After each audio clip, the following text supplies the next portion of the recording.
Hello guys, it is Jdyo and I'm here today with a little bit of a different video. I'm going to be talking about some of my feelings towards the World War II beta. Now pretty much everybody knows that the next Call of Duty is going to be boots on the ground, and so that being said, the beta was completely different than any of the last 3 Call of Duties we've seen, and also that being said, it was completely different than any of the betas we've seen, and so let's get right to it. It's really super easy to judge a Call of Duty by the beta. If you didn't love the beta, you're going to think it's going to be the worst Call of Duty. If you liked the beta a little bit more than normal even, then you're going to think it's going to be the best Call of Duty ever. And I feel like a lot of people, when they like the beta, they think it's going to be an amazing Call of Duty, and then it comes out, and then the newness of it wears off, and so I'm going to be kind of trying to look at it from the point of view of after having it for like 6 months. So I'm going to be kind of trying to look at it from the perspective of if I've had it for that long, and so I think it will still be a great game. I think it's not going to wear off after a month like Infinite Warfare did. Infinite Warfare was really surprising to me. I thought it was going to come out and people were going to... I knew people were hating on it before it came out, and I thought it was going to come out and people were going to like it. And it was the exact opposite. It came out and people just hated it more, and then it, boom, wore off after a month.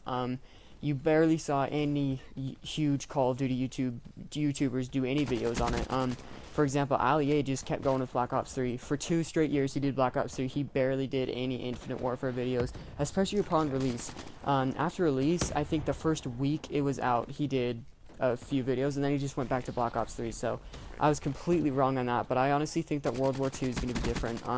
I think people are it's going to stick around for a while, and here's the reasons why.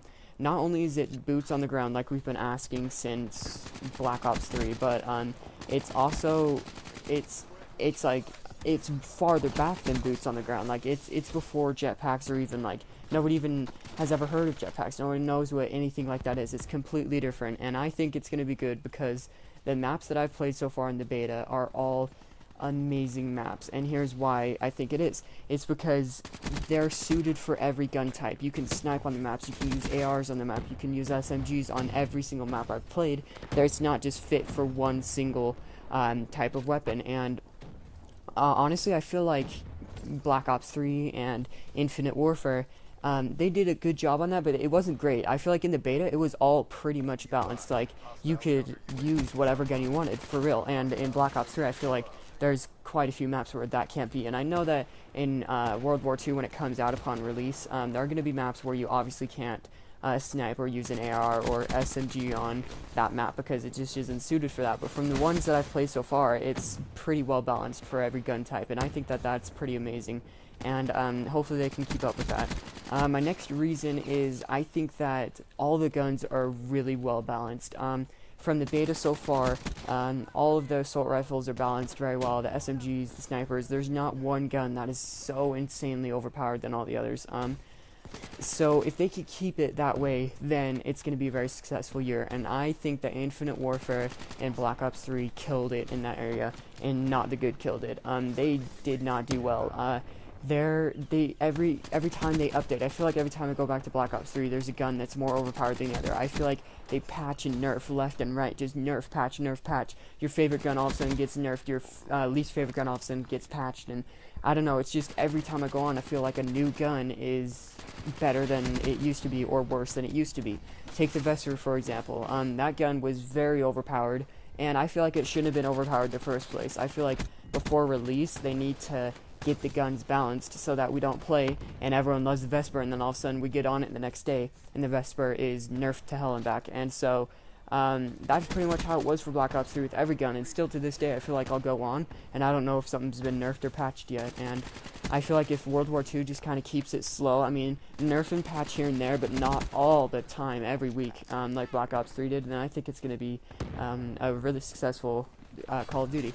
The next reason has nothing to do with the beta, but it has something to do with the trailers. So if Call of Duty keeps up with their trailers for what they put out for World War II, it's going to be successful. And I think this because Zombies looks incredible, and I say this because the storyline that they've set up for it so far is crazy. I don't know if it's Hitler, but this bad dude in the World War II has created a new type of zombie, or a new type of soldier, which is the zombies, and I think that storyline is incredible. And so That being said, if Call of Duty keeps up with how their trailers look, then Zombies is going to keep us there. And I honestly personally think if the trailer is really what it's going to be, and I know a lot of times it's not, but if it is, I think it'll go down. I think World War II Zombies is going to go down in history with Black Ops 2. And I say this because it just looks incredible. It looks like they're doing a great job, and I hope that they can come through for us. So, also, that being said, I think that the campaign is going to go down in history too, and here's why. It is World War II. It's literally going to be, from what I've seen, it looks like it's going to be real stories or or based off of real stories, and I think that that's incredible. I think real war put into a campaign is just something else, and so the real guns, just the real feel to it, just kind of like actual history in the least boring sense you could ever think. I just think it's going to be incredible. Real World War II stories is something else, so I think that this campaign is also going to go down in history. So, that being said, once multiplayer wears off a little bit, I think we'll be able to jump right into Zombies, and then we'll be able to keep the campaign, we'll be able to keep the love for the campaign throughout this Call of Duty's year. And I think that if all of the trailers stay true, and I feel like if they don't nerf and patch guns like crazy, then it's going to be a great year for Call of Duty. I can't say that enough, so those are my opinions on it. I loved the beta, but looking at it from the point of view of after the newness wears off, those are my thoughts. So thank you guys so much for watching. Like, comment, subscribe, and share. Definitely be looking forward to more videos. I'm posting a ton more regularly now, so be looking forward to that, and I'll see you guys in the next episode. Peace out.